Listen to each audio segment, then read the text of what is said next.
We have been in a series the past 2 weeks. This is week 3 of our Grass is Greener series. We are examining how to live contently in a discontented world. Nobody seemed too excited about that. I don't know. Maybe we like being discontent. I don't know what it is, but it has been challenging me to look at how I look specifically at other people and what God has put into their lives. Because you know what? It happened to me this week. It happened to you last week. It has going to happen to me later this week. It's probably going to happen to you this week as well. We're going to look around and we're going to see that somebody else around us has it a little bit better than what I have it right now. We're going to look around and we're going to see that friend of ours. We're going to look and see that coworker of ours that they got to take that dream vacation. I'm trying not to look at Chris because he's about ready to go on vacation. He's about ready to go. I'm not looking at you, man. I call you out now, but I'm happy for you, man. I'm glad you get to go. It's going to be an awesome time for you guys away.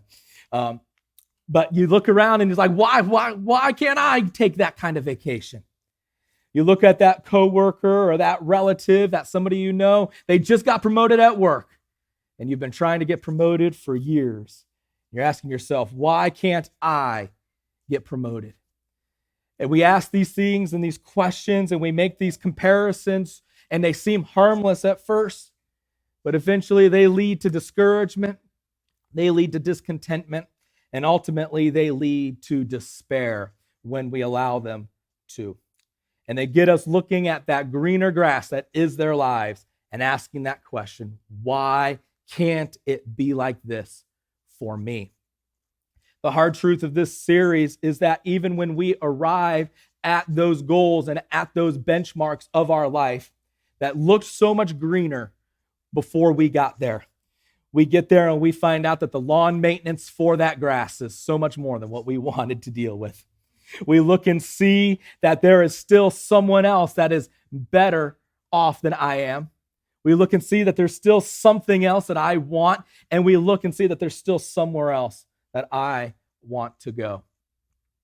As we have been going through this series, 2 weeks ago, we looked at Jacob and Esau, and we looked at how Jacob bought the birthright off of Esau. Last week, we looked at Jacob and Esau again, and we looked and saw how Jacob stole the blessing from his twin brother, Esau. This week, we're going to be moving a little quickly through Jacob's life. And even though we're only going to be skipping ahead a couple of chapters from where we were last week in Jacob's life, a lot is going to be going on in those chapters that we are skipping. And so let's just take a quick moment and let's catch ourselves up with where Jacob is in our text. Where we left him last week, he had just stolen the blessing from his twin brother, and his twin brother is quite explainably upset with Jacob. In fact, so upset, he is literally saying, I'm going to kill him. This is how disgruntled he is over Jacob. And so Jacob, at the prompting of his mother, Rebekah, goes on the run, goes to her home, to her family. And while on the way, one night, he's in a place called Bethel. And he stops to sleep there. And while he's asleep at Bethel, he has a dream. But it's so much more than a dream. It is the active communication of God to Jacob in that moment. And he dreams of a stairway leading to heaven. And there's angels ascending and descending on that stairway. And God reaffirms the promise that he gave to Abraham decades before, the promise that he had given to Isaac before he was even born. He now puts that promise upon Jacob, that the blessing and the Abrahamic promise that was given generations and decades before was now going to flow through Jacob. He leaves that area and he finally arrives, whether it's days or weeks later, to the land where his mom came from the land of Paddan Aram. And he comes to a well. And he stops there and he meets up with these shepherds and he starts conversing with them and he starts asking them, hey, maybe you're familiar with my relative Laban. And they're like, yeah, we know Laban. He's a good friend of ours. And they start to, more and more shepherds are coming while they're talking. And Joseph, Jacob, who is a shepherd himself, notice that they have some unwise practices with how they take care of their sheep. Because there is this cover on this well and it's extremely heavy, they start to gather all the shepherds and all the sheep early in the day before they really should. And they waste a lot of time in the day. And they start to gather them so that they can get several guys together and push the rock off the cover of the well. And Jacob, all these J's, Jacobs and Joseph, I start to get them confused. Joseph, I did it again. Jacob, he starts to realize that their practices aren't the wisest. And so he sees somebody else coming in the distance, and it turns out it is a woman by the name of Rachel. And Rachel catches Jacob's eye. And this verse that we're going to kind of skip over here this day, but it goes to show that there's to no extent that a man won't try to prove his ability to a woman. What takes 2 or 3 guys to remove the stone from the well, single-handedly, Jacob gets up, pushes the stone off to water the sheep. He looks at her and says, "How you doing?" And then there's a lot of cultural and a lot of different things that are going on that just don't quite make sense to us and even seem weird to us. He sees her when she finally arrives. He gives her a kiss and then just breaks out in tears and starts crying. And really, really good job there, Jacob. And then he finally meets Laban later that day, later that night, and they embrace and they're crying all together. And that brings us to where we are right now. It's actually about a month after Jacob arrives in this land. And I always imagine this text as that it's dinner time. That's the way I always pictured it. I don't know if you've read this story before, maybe you pictured it a different way. I always imagined it's dinner time. And they just had their meal and they're sitting around the table talking. And Laban is going to make Jacob an offer. Let's take a look and see what he tells him. After Jacob had stayed with him a whole month, Laban said to him, "Just because you're a relative of mine, should you work for me for nothing? Tell me what your wages should be." Our first week in this series, we looked at the thought that I was born this way. Last week, we examined that we were raised this way. Today, I want you to look at your neighbor and tell them, I have to be this way. I have to be this way. We are all in different, I don't know what you call it, phases, stages of life here today. Some of us are kind of just in the beginning, like my friend Jose. I mean, yeah, he's like 35 now, something like that. But man, a lot of new and just beginning things happening for you this year, my friend. I mean, got married like 3 months ago. Just got a new job a couple weeks ago. A lot of new beginnings in his life. A lot of new beginnings. Where several of you aren't at the beginning, but you're not at the end either, but you're enjoying this season that you call retirement.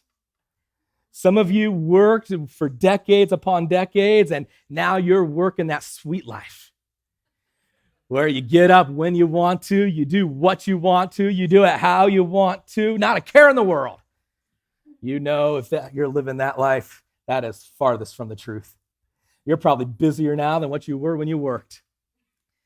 Some of us are kind of in between, down to what you might call double-digit months until you retire. That means it's 99 months or less, under 10 years, and you're counting down the day. You've been putting out 20, 30 years, and man, I'm feeling it. I'm feeling it. And some of you still got decades. This is not encouraging to you whatsoever at all. But the point is that we are all here now or have been at this point now, managing contentment when my livelihood is based upon performance.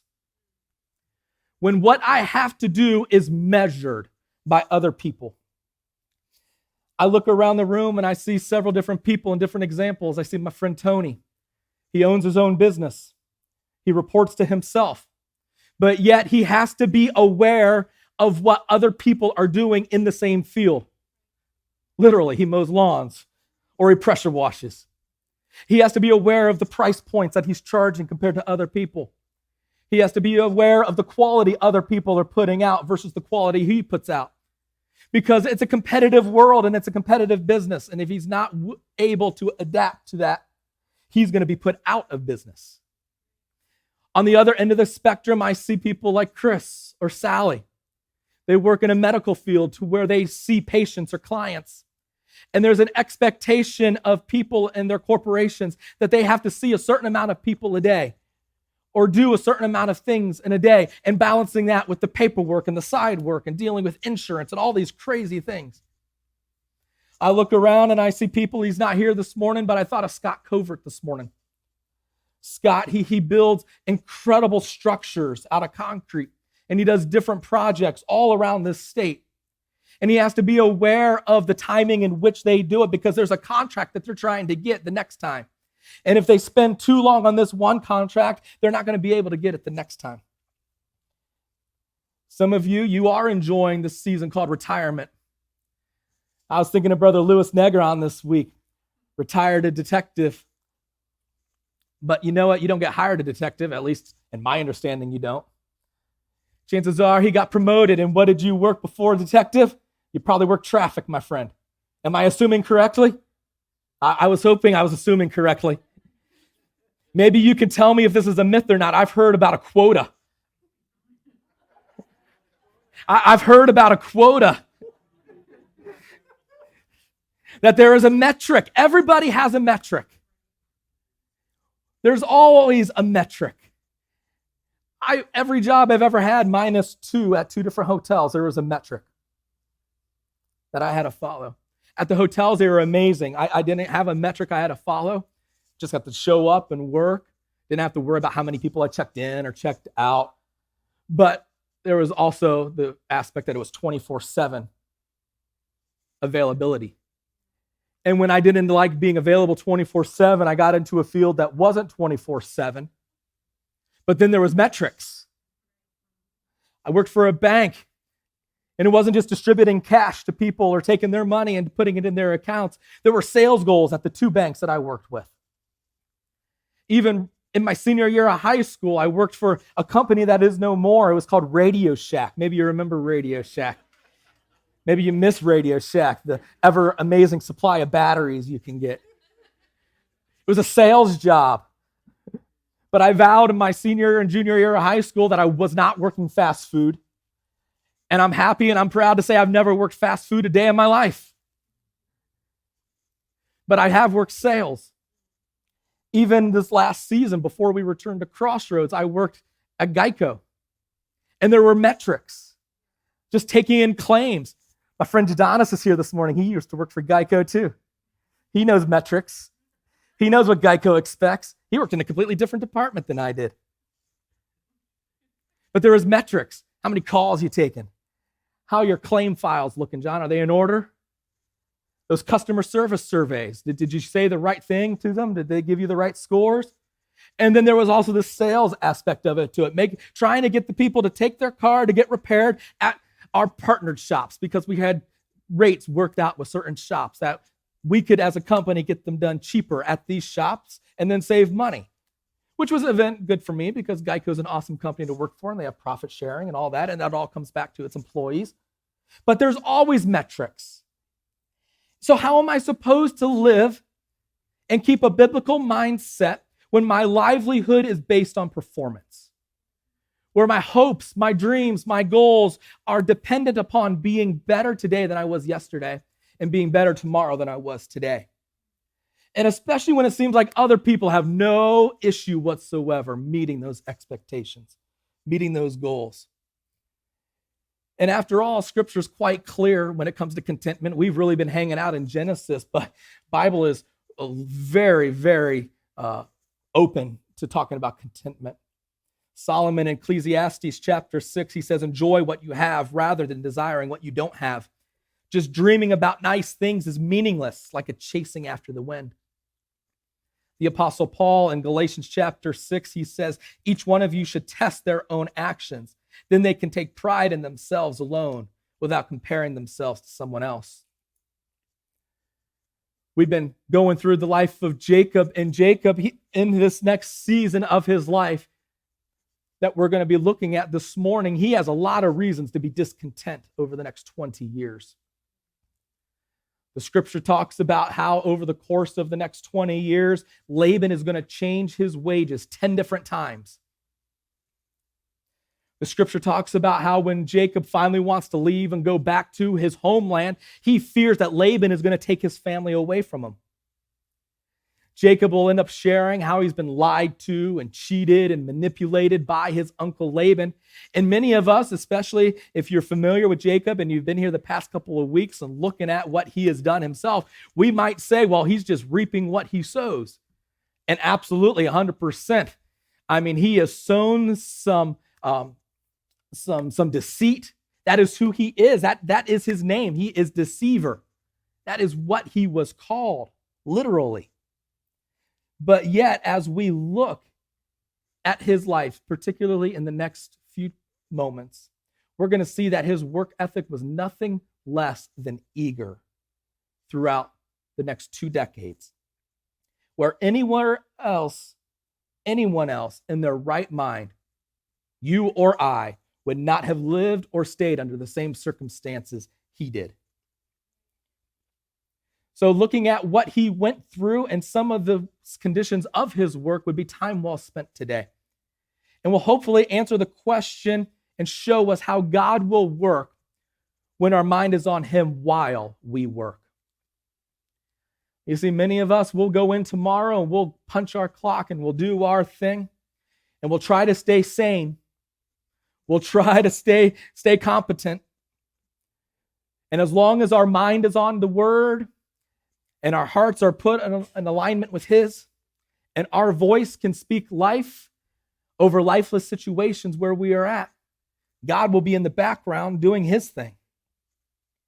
Let's look and see what it is that God will be doing this week while our minds are on him.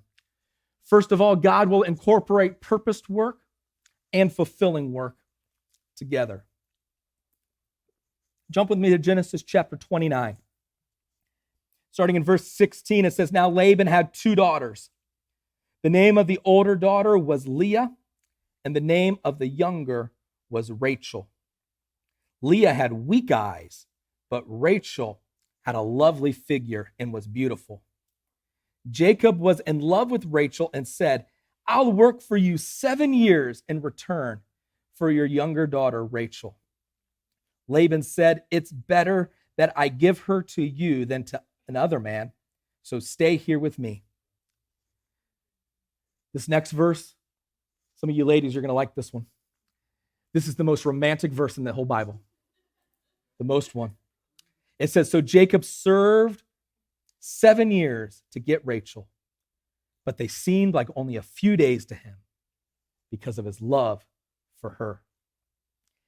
Have you ever felt like purposed and fulfilled living are 2 different things? That what I am working so hard to live, that purpose is not going to equal what it is I definitely want is fulfillment. That I hate what I do, so I have no satisfaction in doing it. And we interchange purpose and fulfillment all the time. We interchange purpose and fulfillment with compensation all the time. If only I made just $20,000 more a year. If only I had paid time off at my work. If only I had this when I work, then this stage of my life that I call retirement would be so much better. Maybe you know someone who they job hop around, always looking for purpose and fulfillment to coincide together. And they'll leave at the drop of a hat for 25 cents more an hour. And get there and find out that, like we said, that when you get to what you thought was grassier fields or greener fields, it was actually so much better where you had it. Jacob, he asked Rachel as his wage. This would be a can of worms kind of verse right here in this culture. Different cultures, different times, different customs. Let's just call it that. But Jacob isn't just working for a payday. He's working for a legacy. He's working for an inheritance. He is working for a future that has been promised to him and a future he has been striving for 70 years up until this point. Remember, he's not a young man. He's not even a middle-aged man. He is downright almost elderly at this point of the story. He has been striving to get what it is that he wants for 70 plus years. And it might seem like it's a payday, that what he's looking for, but Jacob does not see a payday. From the very beginning, purpose for Jacob has a name, and her name is Rachel. And Rachel, she's a looker. Rachel has great eyes. Rachel has a lovely figure. Whereas Leah, her older sister, the Bible said that she has weak eyes, which in the original Hebrews just says she has a great personality. Rachel is the prize. And Rachel is the prize for Jacob that is worth time. Rachel is the purpose for Jacob that is worth hard labor and is worth the frustration of having to deal with idiot animals for 7 years, because that's what sheep are. They're like my dog. They're not smart. They will irritate you and they will agitate you. I've never dealt with sheep, but I know people who have. And they are not fun animals. They stink and they're lazy. So what's another 7 years for Jacob compared to the 70 he's been waiting? And it seems outrageous for us not to work for 7 years without the payday. I don't like working on a 2-week pay schedule. That drives me crazy. There's some of you in here that you have to deal with once a month. I don't know how you do it. I need that weekly. But he waits 7 years for a payday because it's not about purpose, or not about a payday, it's about purpose. When you work for a payday, you'll never be satisfied. But you work for a purpose, you'll live in continual fulfillment. And this is where God works in the background. He's incorporated 2 aspects, purpose and fulfillment together. And they aren't 2 different events, they are one. Even when your purpose for being at work is different than what your employer is. They want you to be there for one thing, but you're there because you know that there is purpose in why you're there. You're there to be light in a dark place. You're there to be joy in a depressing place. You're there to be peace in an anxious place. And when you recognize that there is purpose, even beyond what it is that you're there to do, there is fulfillment beyond what you even think you can attain. When you work for purpose, the paycheck is just icing on the cake, because you've already ended the day satisfied and happy because you worked for purpose. Are there days when you want to give up and throw in the towel? Absolutely. I wonder how many days over 7 years Jacob looked at it and said, I really wonder how worth it this is. What on earth was I thinking? Why didn't I say 3.5 years? He agreed to it so quickly. Why didn't I say it this way? How can I do this amount of years more? But the purpose showed up at dinner every single night. Rachel looking all fine, coming to dinner that night. And he's reinvigorated. He's rejuvenated. He's re-energized for purpose. And so 7 years passes like a single day. And now his day has come. But God isn't finished showing us yet what he does when our minds are on him. You see, he incorporates purpose and fulfilling at the same time, but God invigorates the work of a resolved character. Continuing on in the text, Jacob said to Laban, give me my wife. My time is completed and I want to make love to her. That's direct. So Laban brought together all the people of the place and gave a feast. But when evening came, he took his daughter Leah and brought her to Jacob. And Jacob made love to her. If verse 20 is the most romantic verse in the Bible, verse 25 is the funniest verse in the Bible. When morning came, there was Leah. What is this you have done to me? He says to Laban. I served you for Rachel, didn't I? Why have you deceived me? Laban replied, it is not our custom to give the younger daughter in marriage before the older one. Finish this daughter's bridal week, then we will give you the younger one also, in return for another 7 years of work. And Jacob did so. He finished the week with Leah, and then Laban gave him his daughter Rachel to be his wife. Jacob made love to Rachel also, and his love for Rachel was greater than his love for Leah. And he worked for Laban another 7 years. Jacob has a lot of titles. There's a lot of titles that we can attribute to Jacob. His namesake, deceiver. He's a deceiver. He's a manipulator. He's a liar. He's a cheater. Just ask his twin brother Esau. He would agree to that. But there's one title we will rarely attribute to Jacob. It's the title of hard worker. He is a hard worker, and Jacob has a character that says, I'm going to give it my all no matter what. I'm going to give it my all to completion. I'm going to give it my all because it's what is expected of me. And even when he knows he's been untreated unfairly, work 7 years for one. That's what the agreement was. And Laban manipulates the situation and swindles another 7 years. 14 years of his life. 7 years he was not planning on to be this way. And it's kind of funny too, because Laban's family has not always been this way. A couple decades, 80 years before this, actually even longer than that. Over 100 years before this, Abraham sends his servant back to this land.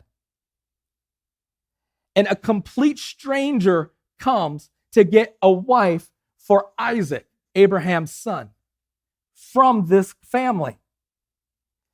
And they send Rebekah off with a complete stranger. No work agreements, no work contracts, no expectations whatsoever. They send her off. Yeah, this sounds good. We'll go for it. But yet something shifts, and now everything has changed in this family. And Jacob is taking the grunt of it, but he has a resolved character. Jacob has worked hard before he was cheated, and he's going to work hard now that he's been cheated. He has a resolved heart. He has a resolved mind, and both his heart and his mind are made up. Rachel is worth 14 years. He did it once, and he's going to do it again. And God gives him the strength to do so, because God will invigorate the work of a resolved character.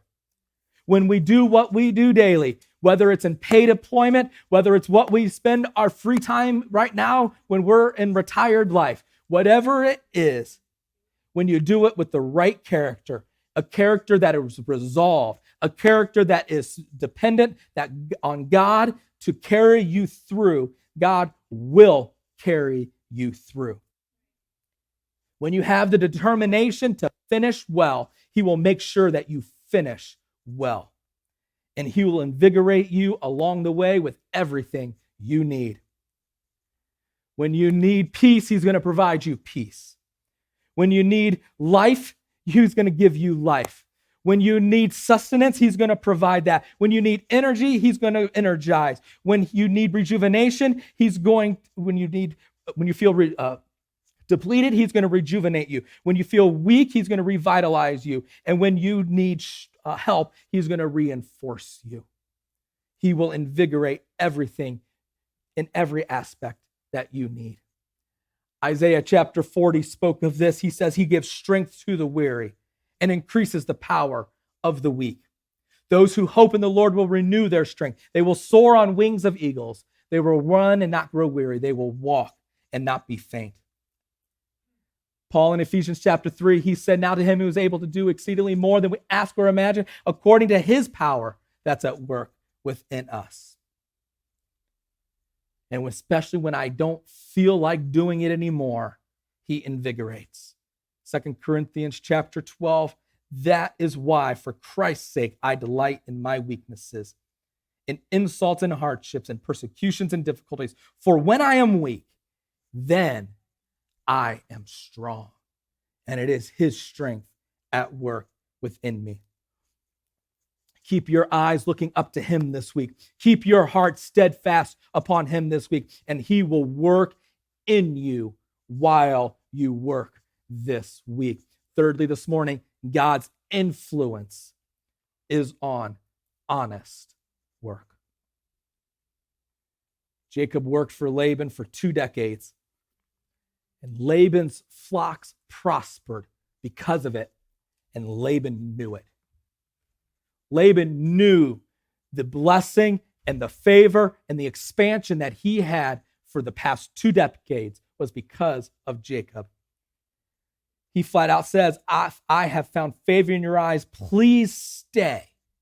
Don't leave, because I have learned that it is because of you I'm experiencing this life right now. And so Laban, he tries to keep a hold of his prosperity as much as he can. As hard as he can, he tries to hold on to it. And so he tries to tempt Jacob with a blank check. He tells him, whatever it is you want, I'll give you. And this is how Jacob responds. Don't give me anything, but if you will do this one thing for me, I will go on tending your flocks and watching over them. Let me go through all your flocks today and remove from them every speckled or spotted sheep, every dark-colored lamb, and every spotted or speckled goat. They will be my wages, and my honesty will testify for me in the future. Whenever your check on my wages you have paid me, any goat in my possession that is not speckled or spotted, or any lamb that is not dark-colored will be considered stolen. Agreed, Laban said. Let it be as you have said. It's been almost 20 years at this point. Jacob, he's matured a lot. Where when he first arrived, he might have tried to deceive or manipulate the situation, but Jacob, he's grown. He's grown up a lot over the past few years. And now nearing 100 years old, Jacob's no longer concerned with how it is he can get it. He just gets there, he works his hardest, and he lets God handle the rest. And look at the influence God puts on the situation. God gives Jacob this incredible creativity. And Jacob, he gets all homeopathic, and he starts getting these branches from different kinds of trees, and he peels back the bark and exposes the wood. And while the female sheep and the female lambs, they're at the trough watering, he puts the branches in the water. And the males come up behind and they mate. And wouldn't you know, he does that for just the stronger animals. And they are flourishing. It says that the spotted ones and the streaked ones and the dark-colored ones, the strong ones of those animals, they flourished and they multiply exponentially, where the weak ones and the solid-colored ones, the light-colored ones of Laban's, they stay the same. And Jacob's wealth increases exponentially. When Laban thinks that he's going to manipulate a situation again, and Jacob doesn't counter the situation with dishonesty or lying, he allows God's influence to come upon the situation. And that is a lesson for each of us today, because the world teaches you got to look out for yourself to get ahead. You got to make sure that you're taken care of so that nobody else will be taken care of. And it goes directly in contrast with what Jesus said, that those who are first will be last, and those that are last will be first. And Jesus encourages his people to look at themselves as last, to be a servant for all, and then just step back and see what God's influence will be upon your life. The point is God prefers hard work. God sustains consistent and faithful work, but God influences and he favors and he blesses honest work. Proverbs 11 says, the Lord detests and dishonest scales, but accurate weights find favor with him. When God influences your life, it's always going to be for the good. It's always going to be for the good. His influence will grow you. We call this prosperity. And that's almost a bad word to say from a church. Man, prosperity, red flags going up. Because automatically our minds start to go to the almighty dollar, that God's going to bless me with more money. And sure, that might be the way it happens, but it might not happen that way. Chances are it's probably not going to happen that way.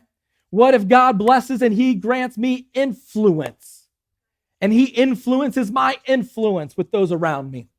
And people start to listen to me and start to take my advice. And he grants me creativity. That I start stripping back bark and start getting creative homeopathic things. Not literally, but God grants me this kind of special knowledge because he influences honest work. And ultimately, he blesses and he prospers us spiritually. That is always the case. And it happens because we're determined to work with integrity.